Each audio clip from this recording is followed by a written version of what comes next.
All right, we are back here on the podcast, getting ready to talk some state of the Giants here as they hit their bye week at an unfortunate 2-8. With me today to discuss the state of the organization and what the Giant fans look forward to the rest of the season. Great friend of the podcast, one of the co-hosts of the Giant Insider podcast, Jerry Foley is here. Jerry, how are you? Greg, glad to be back, buddy. Yeah, I'm definitely glad to have you back on the show, and unfortunately, not an ideal situation for the Giants here. I think most fans would have said the expectations were low, but I feel like even they would not have seen 2-8 coming. So what's your general takeaway of what we've seen out of the Giants this year? Yeah, utter disappointment. Like, look, man, I before the season started, I thought it was a 6 to 7 win team. I thought they would surprise some people with sometimes. And I was crazy enough to think high end could be 10 wins just because if you started off hot, then it's just you make it so much easier for yourself. I thought those first 2 weeks were winnable. It's a joke because that first week really wasn't even close against the Vikings. Although the second week, the Commanders game actually was very close. Yeah, man, there's nothing else you can say other than this has been a huge disappointment. Way more disappointing than we had anticipated. Yeah, that's for sure here. And right now, the big question, I think, staring at this team here is obviously the Daniel Jones situation. With the injury guarantee looming after the bye, we heard Brian Daboll basically on Monday go, it's not guaranteed. He starts again, like it's up for grabs, the quarterback situation. Then Joe Schoen kind of like undid that in his chat with reporters yesterday. So do you feel like this is the last we see in Daniel Jones? I think there's a chance that he's still the starter after the bye week. I would be stunned if he starts after the bye week. I think this is it.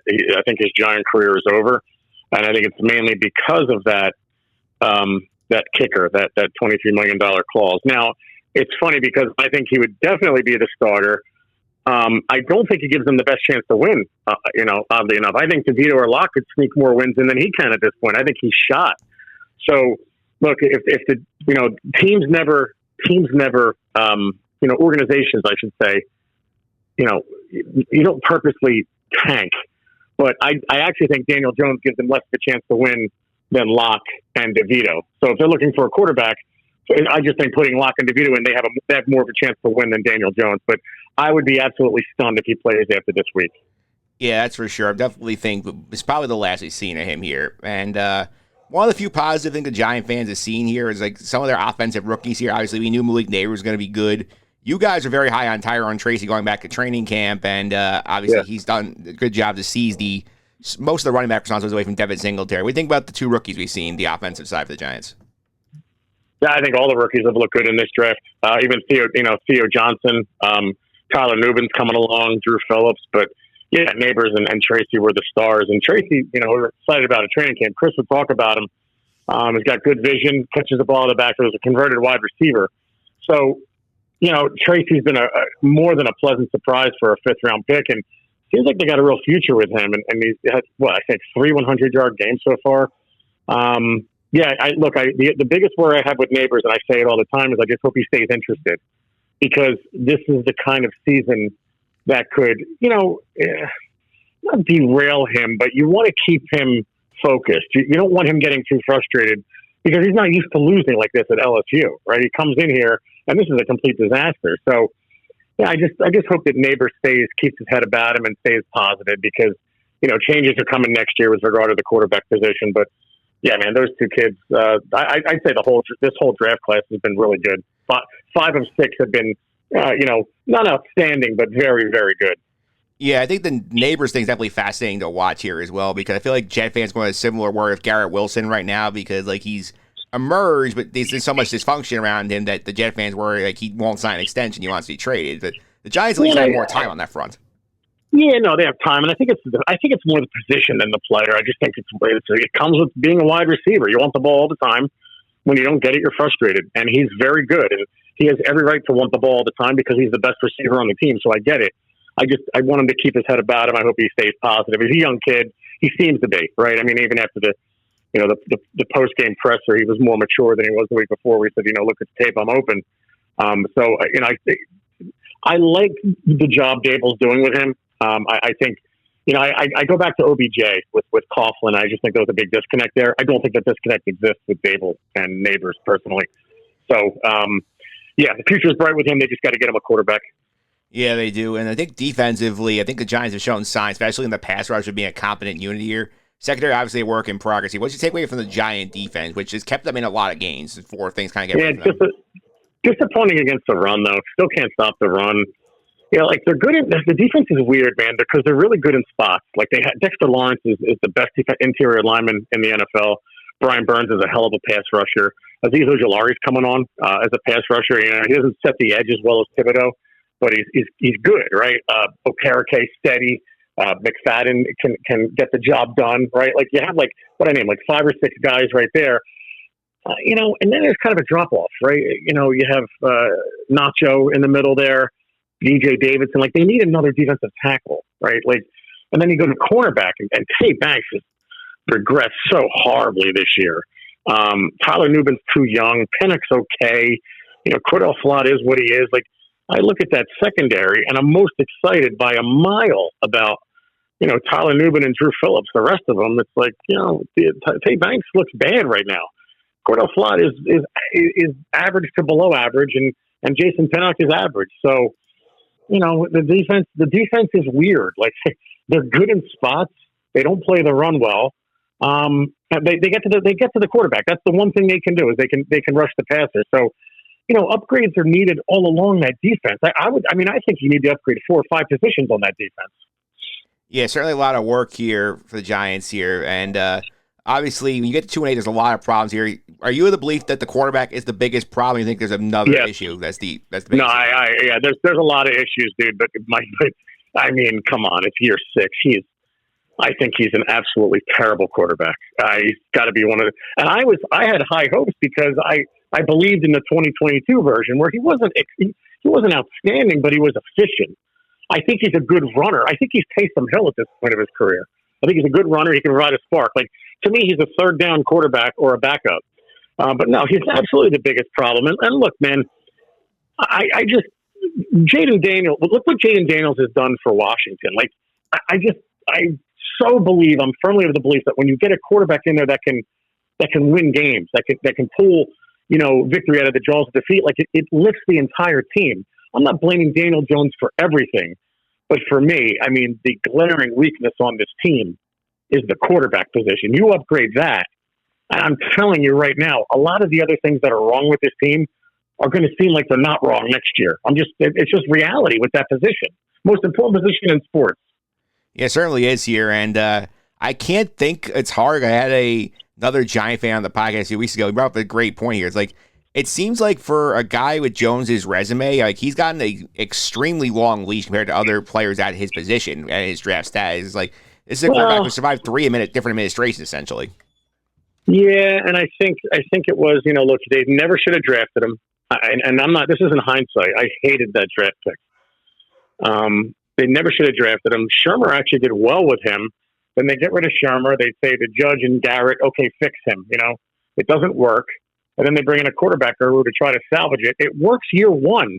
That's the problem. Yes. It worked in first year. And it was really, you got to remember, it was really only 1 year of Shermer, right? Yeah. So it wasn't like 2 years of him, 2 years of Judge, and then 3 years of Daboll. It was 1 year of Shermer, 2 of Judge. Judge was an absolute disaster. Then you bring in Daboll. Daboll gets him to play as well as he possibly can in 22. They had no choice but to sign him to that big contract. You know, it is what it is. It's year 6. It's over. Let's just move on. Yeah, I think you do it. It's definitely time to move on here. Biggest positive is still, you would say, the Neighbors Tracy duo? Yeah, top of my head. And the way the lines played, you know, look, I mean, Andrew Thomas going down, they couldn't function last week, but I'm sorry, they couldn't function the next 2 weeks. But then last week they put Illuminor at left tackle, and Evan Neal played his best game as a pro at right tackle. Now, I'm not ready to say that Evan Neal has made a comeback and is going to be a good player, but the offensive line has been, when they were healthy, they were average to above average.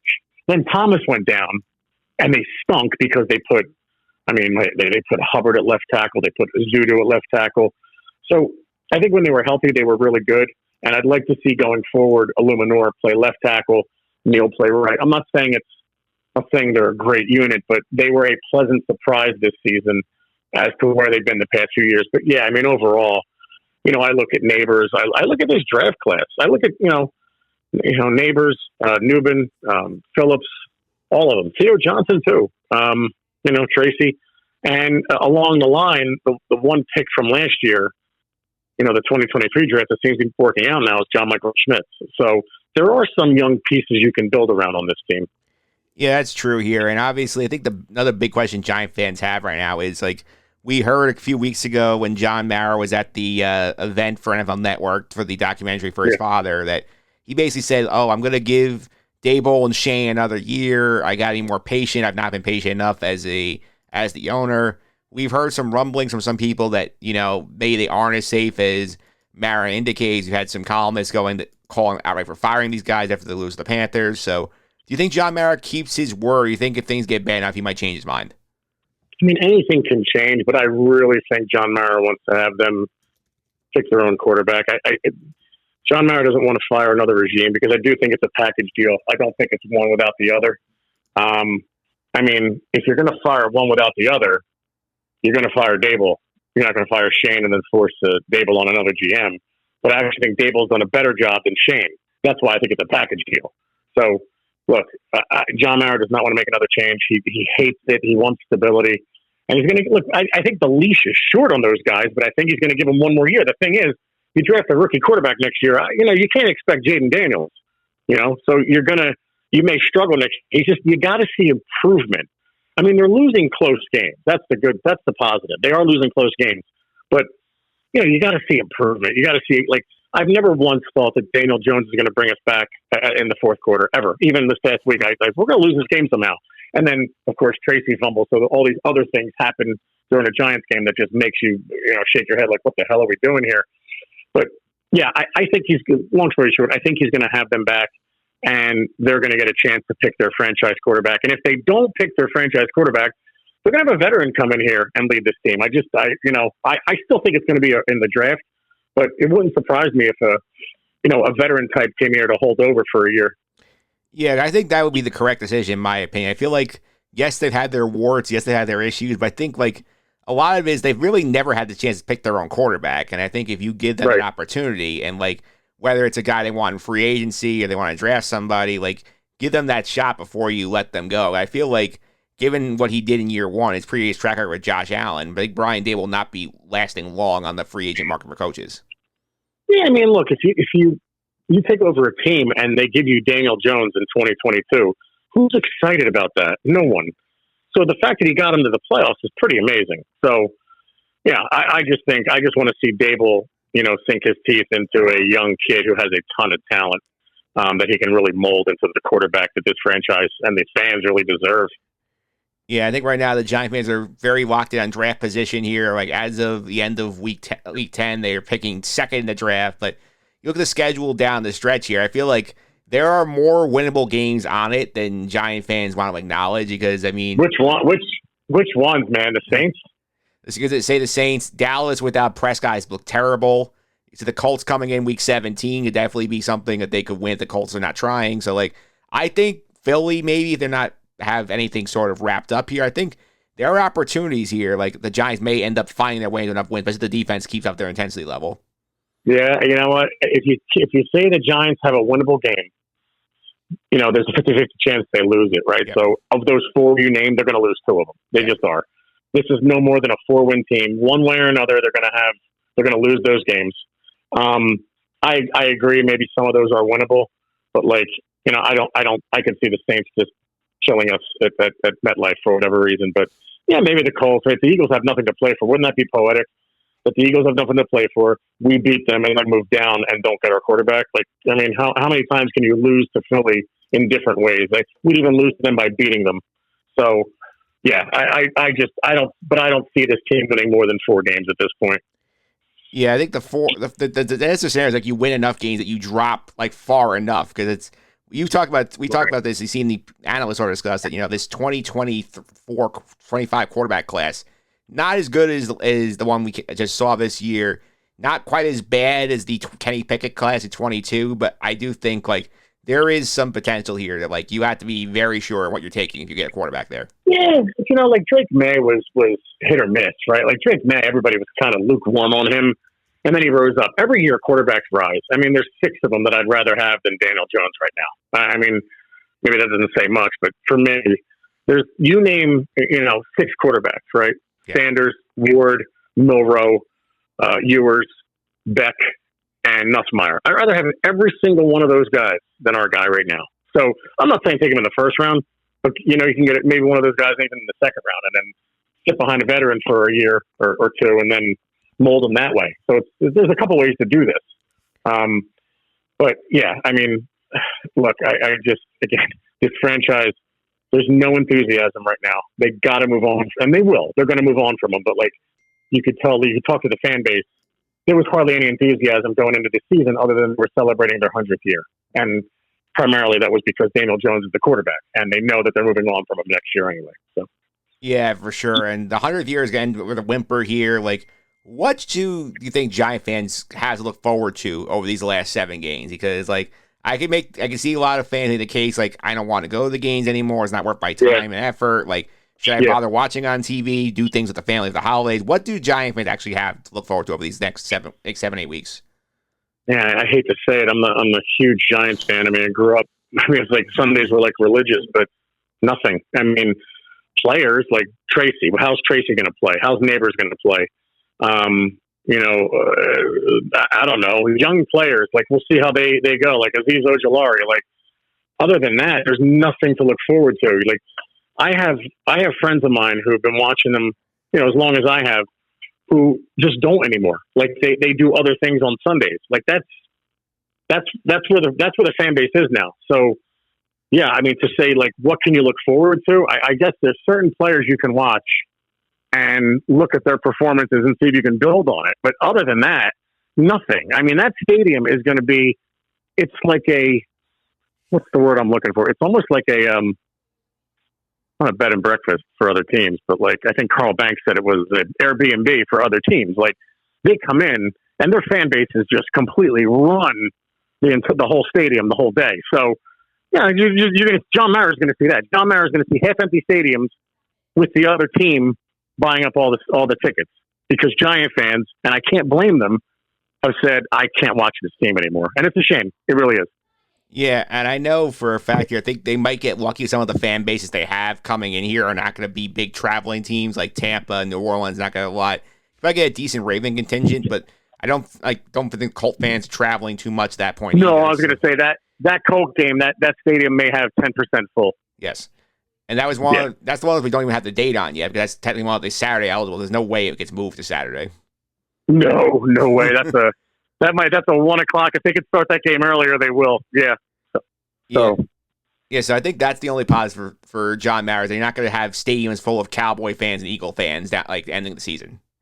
Yeah, that's the thing, right? And they played them earlier in the year because if that was the case, then look, man, I don't know what he's thinking, but go by past history. When he sees complete ambivalence, that's what always bothered the Maras more. And Wellington was the same way. It wasn't that the Giant fans were mad at their team. It's when they stopped caring. That's when he made changes. So that's what you got to watch out for now. Like Giant fans not going. And if they're not competitive, like I believe Daboll and Schoen are back. But if those games are for whatever reason not competitive, then anything's possible. Yeah, I think it's almost like you kind of wish you had the DeVito bumped at the end of the season, maybe get the fans a little excited to sort of make it easier to justify bringing that regime back in Mara's mind.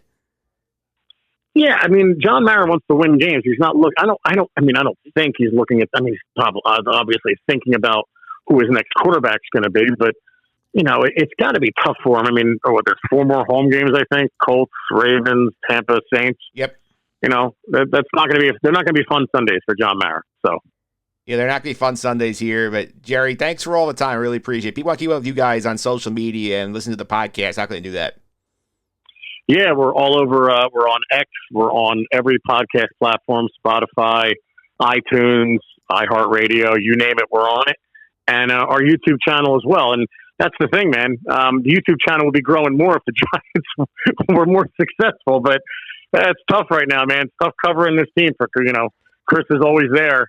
Yeah, it just wish wish the Giants were a little more successful. That's all. As fans and as guys who talk about them every week. So, but yeah, really appreciate the time, Mike. It's a fun time.